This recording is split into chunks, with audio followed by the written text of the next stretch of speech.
Delhi board અને આઈટીઆઈના નકલી certificate બનાવવાનું દેશવ્યાપી કૌભાંડ ભરૂચ એસઓજીએ ઝડપી પાડ્યું।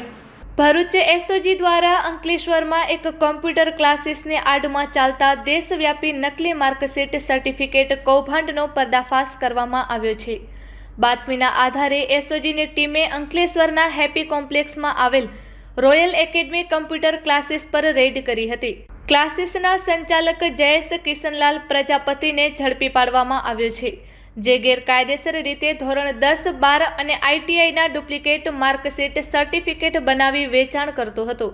રેડ દરમિયાન દિલ્હી શૈક્ષણિક board, Delhi board of senior secondary education Delhi અને ગુજરાતની ITI, Mahatma Gandhi institute, directorate of employment and training Gujarat, council of vocational training Gandhinagar Gujarat સહિતના અન્ય સંસ્થાઓના મળીને 21 નંગ ડુપ્લિકેટ માર્કશીટ સર્ટિફિકેટો, ₹25,000ની કિંમતનું એક કમ્પ્યુટર, 15,000નું એક કલર પ્રિન્ટર અને 5,000નો એક મોબાઈલ ફોન સહિત કુલ 45,000નો મુદ્દામાલ જપ્ત કરવામાં આવ્યો છે। આરોપી જયેશ પ્રજાપતિ એક વિદ્યાર્થી પાસેથી ડુપ્લિકેટ માર્કશીટ સર્ટિફિકેટ બનાવવા માટે ₹15,000 લેતો હતો અને દિલ્હીના એક વોન્ટેડ આરોપી મારફતે ઓનલાઈન 7,500માં આ ડુપ્લિકેટ દસ્તાવેજો બનાવડાવતો હતો।